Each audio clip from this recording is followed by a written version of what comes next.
ప్రేక్షకులకి నమస్కారం.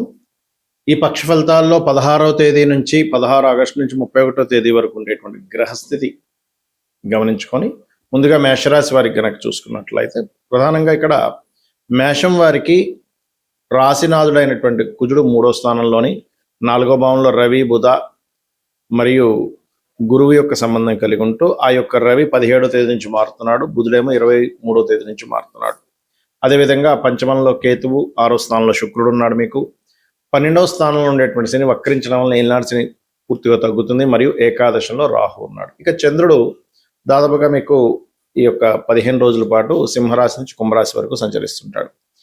మరి ఈ యొక్క గ్రహస్థితిని అనుసరించి మీకు ఎలా ఉండబోతుంది, ఏ దేవత ఆరాధన చేయాలి అనేటువంటి అంశాలు చెప్తుంది నేనైనప్పటికీ చెప్పిస్తుంది సాక్షాత్ లలితా అమ్మవారిగా భావిస్తూ ఆ లలితాంబిక అమ్మవారి యొక్క అనుగ్రహం మీకు పరిపూర్ణంగా కలగాలని మనస్ఫూర్తిగా కోరుకుంటూ, ఇక్కడ మేషము వారికి 3వ స్థానంలో ఎప్పుడైతే కుజుడు ఉన్నాడో 3వ భావం అనేటువంటిది కొంచెం పరాక్రమము, కొన్ని విషయాలు ధైర్యంగా మాట్లాడడం, కొన్ని సాహసోపేతమైన నిర్ణయాలు తీసుకుంటారు. మీరు వివాహ సంబంధించిన ధన సంబంధించిన విషయంలో ఇబ్బందులు ఎదుర్కోబోతున్నారు కాబట్టి వివాహ నిర్ణయాలు ఎటువంటివి తీసుకోకండి.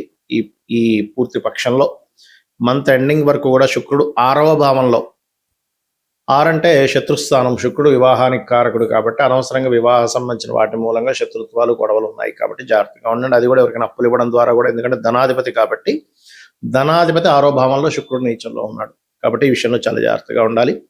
మరియు మీరు ఏదైనా ప్రాపర్టీ తీసుకునే సంబంధించినటువంటి విషయాల్లో ప్రధానంగా 16, 17 తేదీలు మరింత జాగ్రత్తగా ఉండాలి. ఇక 18, 19 తేదీలు ప్రత్యేకంగా మీరు ఎవరికైనా ఏదైనా మనీ ఇచ్చేటువంటి విషయాల పట్ల కాస్త జాగ్రత్తగా ఉండండి. 21, 22 తేదీలు వాహనాల మీద వెళ్ళేటప్పుడు చాలా జాగ్రత్తగా ఉండాలి మీరు. మరియు అదేవిధంగా ఇక్కడ ఏలినాటి శని ప్రభావం తగ్గుతుంది కాబట్టి గతంలో చేసినటువంటి మదుపు ఏదైతే పెట్టుంటారో, ఇన్వెస్ట్మెంట్స్ అంటారు, చేస్తుంటారో వాటికి కొంతవరకు లాభదాయకంగా ఉంటుంది, అందులో ఎటువంటి సందేహం లేదు. కాకపోతే ఈ పక్షంలో వీలైనంత మటుకు అప్పుకి, అనవసరంగా స్త్రీలతో గొడవలకి దూరంగా ఉండండి. ఎందుకంటే వీటి వల్లనే మీకు ఇబ్బంది రానుంది కాబట్టి. ఇక ఉద్యోగం కోసం ప్రయత్నం చేసేటువంటి వారికి ఉద్యోగ అవకాశాలు మరియు వ్యాపార సంబంధించిన అభివృద్ధి కోసం మీరు చేసేటువంటి ప్రయత్నాలు చాలా చక్కగా కలిసి వస్తుంది, అందులో ఎటువంటి సందేహం లేదు. ఇక మీరు నిత్యము చేయవలసినటువంటిది గణపతి యొక్క ఆరాధన, సూర్య భగవానుడి యొక్క ఆరాధన చేయండి, అన్ని విధాలు బాగుంటుంది. ఇక్కడ చాలా మంది ఏంటంటే శుక్రుడు నీచంలో ఉన్నాడు కదండి ఈ పక్షంలో, మరి గురువు ఉచ్చులో ఉన్నాడు కదా.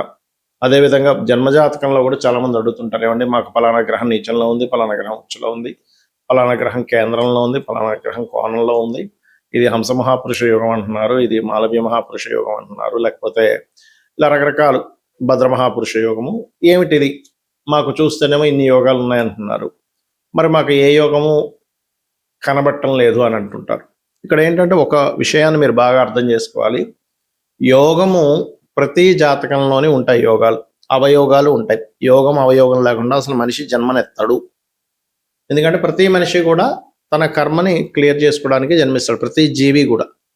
అందుకని అందులో కొంతమందికి మనం సేవ చేయాల్సి వస్తూ ఉంటుంది, కొంతమందికి మనం సపోర్ట్ చేయాల్సి వస్తూ ఉంటుంది, మరి కొంతమందికి మనకి వారు సపోర్ట్ చేస్తుంటారు, లేకపోతే మనకి వాళ్ళు ప్రేమను చూపిస్తారు, లేదా మనం కొంతమందికి ప్రేమను చూపిస్తాం. అంటే ఏంటి, మన ప్రేమను వాళ్ళు పొందేటువంటి యోగంలో వాళ్ళు పుట్టారు, లేదా ఇంకొకరి ప్రేమ మనం పొందాలని పుట్టాం, లేకపోతే ఇంకో గొడవ కోసం పుట్టాం. కొంతమంది చూడండి కోర్టు కేసులు ఇలా అవుతూ ఉంటాయి. ఇక్కడ ఏంటంటే పాయింట్ నెంబర్ 1, మీ జన్మజాతకంలో శుభంగా ఉండే గ్రహం అంటే మంచిగా శుభగ్రహాలతో కలిసిన గ్రహము, శుభకర్తరిలో ఉండే గ్రహము, మంచి యోగాన్ని పొందిన గ్రహము యొక్క మహాదశ అసలు ఉందా లేదా చూడండి. ఎందుకంటే ఆ మహాదశ ఉన్నప్పుడు అక్కడ వరకు వెయిట్ చేయాల్సి వస్తుంది మీరు. అంటే ఇప్పుడు KFC అధినేత ఉన్నారు, ఆయన దాదాపుగా 60 ఏళ్ళ వరకు కూడా ఇబ్బంది పడ్డాడు ఆయన లైఫ్లో. 60వ ఏట ఒక KFC అనేది క్రియేట్ చేసి అప్పుడు సెటిల్ అయ్యాడు. అంటే ప్రతి ఒక్కరికి కూడా వాళ్ళ జాతచక్రంలో ఉండే ఒక గొప్ప యోగం యొక్క మహాదశ ఉంటుంది. దానికోసం కొంచెం మనం ఓపికగా వెయిట్ చేయగలగాలి. ఇదే మనకి రామాయణంలో కూడా సీతామహాతల్లి చెప్తుంది, ఎవరు కూడా తొందరపడి ఆత్మహత్య చేసుకోకూడదు, ఎప్పుడు ఏ క్షణం ఎప్పటి నుంచి బాగుంటుందో మనకు తెలియదు కాబట్టి అంటుంది. ఎందుకంటే తన యొక్క జడతోనే తను ఒక సెకండ్ అనిపిస్తుంది తనకి. తర్వాత అంతట్లో ఆంజనేయ స్వామి తను చెట్టు మీద నుంచి ఒక గానంలా చేస్తాడు రామాయణాన్ని. అప్పటి నుంచి తనకి ఒక హోప్ పెరుగుతుంది, ఓహో రాముడు వస్తాడు నన్ను రక్షిస్తాడని. లేకపోతే ఏమవుతుంది అంటే అక్కడ హోప్స్ అన్ని చచ్చిపోయాయి. ఇంక ఎక్కడో సముద్రం దాటి ఇక్కడ పెట్టేశాడు ఏంటనే ఒక ఫీలింగ్. కానీ రాముడి మీద ఎక్కడ తనకి భక్తి కానీ నమ్మకం కానీ ఎక్కడ పోలేదు. ఒక సెకండ్ ఆ ఘట్టం కూడా వాల్మీకి మనకు చూపించడానికి కారణం ఏంటంటే ఎంతటి వారికైనా ఒక్క సెకండ్ ఆ ఫీల్ వస్తుంది. ఆ ఒక్క సెకండ్ ఆగగలిగితే మన జీవితాలు మారుతాయని చెప్పడం. అయితే నేను ఎందుకు ఇవన్నీ ఎందుకు చెప్తున్నానంటే ప్రధానంగా ఇక్కడ గ్రహము ఎప్పుడైనా మీరు గమనించండి, మహాదశ నడుస్తుంటుంది, మంచి మహాదశే, కానీ ఫలితం రావట్లేదు అంటారు. కారణం అది ఎక్కడైనా స్ట్రక్కింగ్ అంటే బ్లాక్డ్ భాగ్య చక్ర అంటూ ఉంటాం. అంటే అది ఏమైనా బ్లాకింగ్లో ఉందా, ఒక్కొక్కసారి నీచంలో ఉందండి కానీ అద్భుతంగా కలిసి వస్తుంది అన్నప్పుడు నీచభంగ రాజయోగం ఏమైనా జరిగిందా, లేదంటే ఉచ్చస్థానంలో ఉన్నాయి గ్రహాలు కానీ ఏంటో ఫలితం రావట్లేదు, అలాంటప్పుడు కూడా ఏంటంటే పేరుకు ఉచ్చస్థానంలో ఉన్నాయి కానీ అవి ఏమైనా పూర్తిగా పాపకత్తెరలా ఉన్నాయా. ఇక్కడ మీరు అర్థం చేసుకోవాల్సింది ఏంటంటే ఒక వ్యక్తికి గురువు ఉచ్చస్థానంలో ఉన్నాడు, గురువు ధనయోగాన్ని ఇస్తున్నాడు, అప్పుడు గురు సంబంధించినటువంటి వృత్తుల్లో ఉంటే వాళ్ళకి బాగుంటుంది. అంటే టీచింగు, ట్రైనింగు ఇలాంటి వాటిల్లో ఉంటే చాలా బాగుంటుంది, గుర్తుపెట్టుకోండి. అలా కాకుండా గురువు ఉచ్చలో ఉండి గురుధన యోగాన్ని ఇస్తూ ఉంటే మీరు పోయి నేనేదో హోటల్ పెట్టుకుంటానండి అంటే అది రాణించదు. ఎప్పుడు రాణిస్తుంది? మీరు ఏదైనా పుణ్యక్షేత్రాల్లో అక్కడ ఏదైనా హోటల్ పెట్టుకుంటే అప్పుడు అది గురువు సంబంధం కాబట్టి అప్పుడు రాణిస్తుంది మళ్ళీ. అంటే అది కాంబినేషన్ ఎలా అంటే ఇప్పుడు ఒక వ్యక్తికి బ్లడ్ తగ్గింది, బ్లడ్ ఎక్కిస్తే ప్రాణం బాగుంటుంది. ఏ బ్లడ్ పెడితే ఆ బ్లడ్ ఎక్కిస్తే ప్రాణం బతకదుగా.